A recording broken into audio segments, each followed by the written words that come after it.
Well, hello there, it's Keith here, and today we're going to be looking at the Sam Coupe version of YQuest, and it looks pretty nice really if you look at it.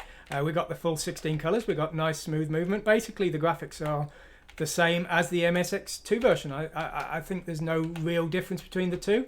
I don't know which would win in a speed race between those two systems, but in this case the game's very simple, so it doesn't really matter. Anyway, we're going to be having a look at, not me dying hopefully, we're going to be looking at the code, and we're going to be looking at the platform specific stuff that made the Sam Coupe version tick. So let's close this down, let's get rid of my terrible gameplay, let's go to the source code and let's check it all out.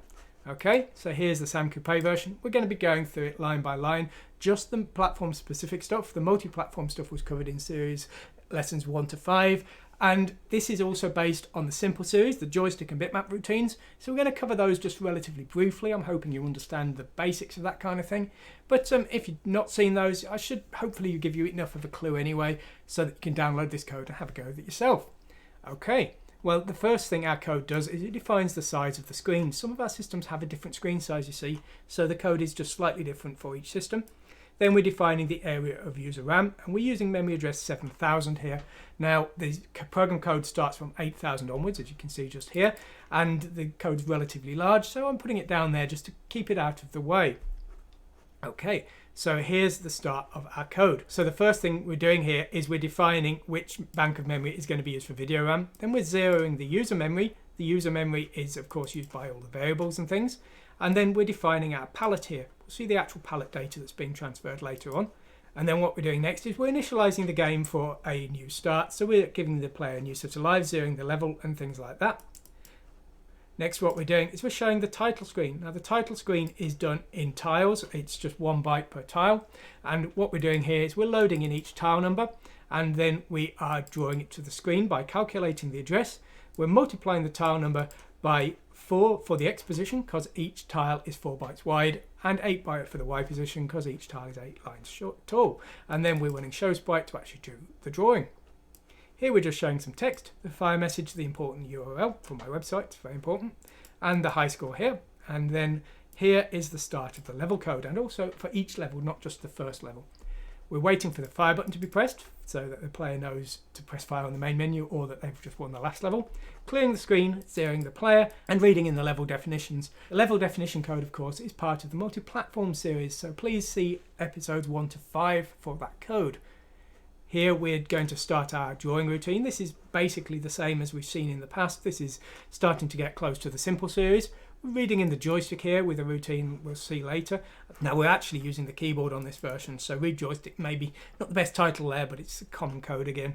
Now we're waiting here with a loop here, so if we want to speed the game up, we could reduce this number. If we want to slow it down, we could increase it.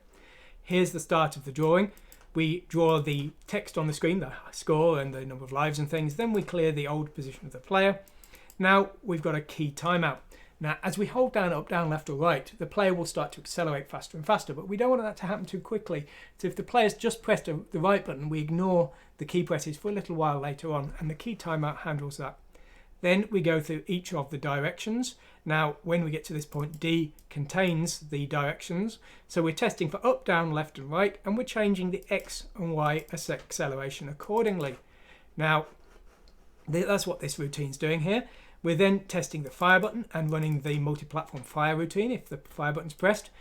If the player presses fire 2, which in this case I believe is the enter key, and that we will actually stop movement dead. So we're doing that just by zero the acceleration here. If a direction was pressed, we're loading a key timeout, and that's a timeout of 2 in this case, and we're loading that from E here. And finally, we're running draw and move, which is the multi-platform code that handles pretty much everything else, the movement of the enemies, collision detection, bullet firing, things like that. So that's just there. And then the infinite loop here jumps back to the start of the level loop. So not too difficult there. Now, the way we're doing graphics in this system is we're doing everything with the same sprite routines, including character fonts. So we've got a print character routine here. We're subtracting 32 because our font has no character below space, and space is 32. We're then converting this into an address for the font data. Each sprite is 32 bytes because it's 8 by 8 and there's 2 pixels per byte. We're then taking our X and Y position. The X position is immediately after the Y position, so we're loading in both together there, multiplying the Y position by 8 lines, and the X position by 4 bytes, 2 pixels per byte, and we're using the show sprite routine to do the dirty work for us here. Do get sprite object will load in the sprite number from the object passed in IX, and the X and Y position also from IX here. Get sprite address will calculate the memory address of the sprite we want to show.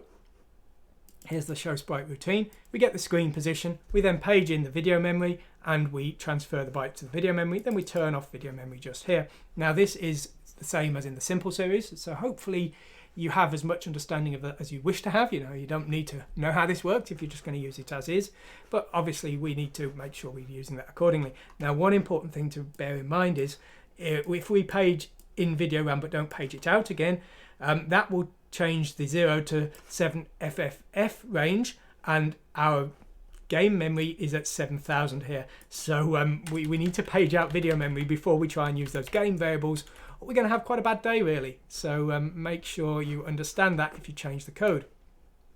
Here's the blank sprite routine here. This is just using character 0 of the font, which is space, so that will just clear off a tile there. Get sprite address is calculating the sprite offset, again 32 bytes per sprite, and the sprite data offset is different from the font data, but apart from that, code is basically the same. Now the sprites, as you can see here, there's 4 banks, and each bank is 512 bytes. We're loading in the sprite frame, rotating to the left once, effectively multiply it by 512, and adding it to the high byte of the address, which will select one of the 4 frames of animation for the enemy and player sprites. So that's what that's doing there. And there's our font, and you can see the MSX2 reference here. That's because the MSX2 and the Sam Coupe use basically the same screen format for the bitmap data. The MSX2 uses a very different screen, but the bitmap format is the same, if it makes sense. Here's the routine to calculate a DE memory address for an XY screen position. Here's the code to move down a line. These are both from the simple series. We've got a wait for fire routine here. We're using our read joystick routine, which actually reads the keyboard. It's a blatant lie there. And we're just waiting for the space to be pressed and released. While we're waiting for that, we're randomizing the random number generator, updating this random seed basically. Our read joystick routine here is a copy of the Spectrum one. Now what we're doing here is we are selecting a keyboard line and we're reading in a bunch of keys from various lines here. We're actually reading in from 3 lines here. And we're using QA, OP, space and enter. I'm not going to go over this code today. It's a little bit complicated. I've done the keyboard in the past, but basically, as I say, we're loading in QA, OP, enter and space as our directions here from the ports. That we're basically using the B register here, and we're shifting the bits along to select the different lines. You can see B, the 0 is moving along, which selects different lines. The C is always FE, and we're just shifting bits into H, which is our build-up for the final result of the joystick. Now we get a clear screen routine here. We need to page in that video RAM and page it out. But then once we've done that, we just zero all of the bytes of the screen size, 128 bytes wide, 192 lines tall. Zero all of those. And then finally, we've got our palette here that was used by the start of the code. And also we've got the common code, which we need to include for our game to work. This is the multi-platform code, basically.